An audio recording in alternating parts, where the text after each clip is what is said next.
Good morning, Year Sevens. I just want to talk you quickly through our Pearson lesson for this morning.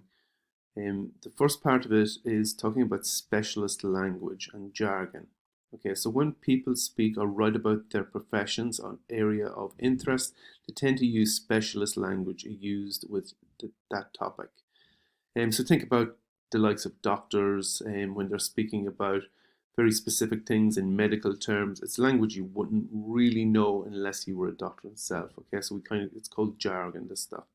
This language is often formal and registered and is easily to understood by those people who share the experience or interest in the area, but for people outside of that area, it can be really difficult to understand. When this language is overused or is used out of context or outside of the profession or activity, it becomes confusing and loses meaning. People who don't share the same interest or profession are often excluded from this topic when it happens. So we call this type of language jargon. Okay, so for your first activity, you have given 5 different boxes. 1, 2, 3, 4, 5. Of these different boxes are associated with a different profession or a different hobby or pastime. The first one is a kind of maths language. The second one I would say is boats language, boating terminology, port and starboard I know of. And the third one, we're looking at X-ray bacterium, so medical, as we spoke about. This one I know myself because I play music, so tempo, a cappella, treble, chords, scales, and orchestral is language got to do with music. And the final box is star, supernova, orbit, telescope, Milky Way. So this is like people who study or talk about the stars or look at the moon. Okay, so for the activity, you're going to use the words from one of the columns above. So pick one of these columns above and write an informative piece that uses this jargon. I don't think you will need to add other appropriate terminology from that area, but if you can get, 4 or 5 of those words in there in 2 or 3 sentences, you would be doing pretty well. Some of those words are actually quite difficult from looking at. So give it your best shot, okay? Don't panic if you can't get it, okay?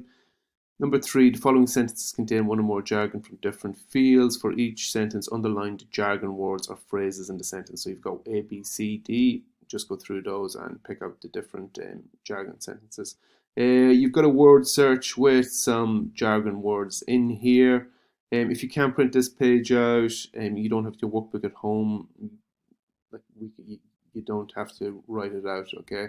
You can just go ahead and take the next one. If you don't do a word search, it won't be the end of the world. Okay.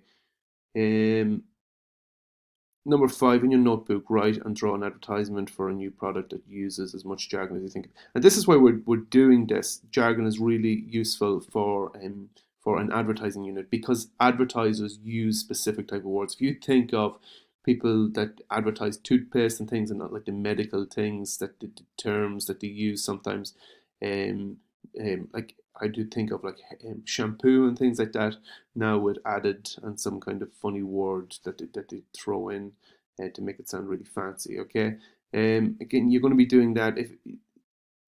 If you're running out of time, I would move on to the next part of it, which is proofreading. Okay, because you're going to be doing this tomorrow anyway. Okay, I really want you to kind of get through the proofreading point of this. Okay, as it explains here, there's nothing more frustrating for a person who is reading a work to find that is riddled with mistakes. Your good ideas and interest in writing becomes lost as mistakes distract your reader from the meaning that you're trying to convey. So close attention to the processes of proofreading.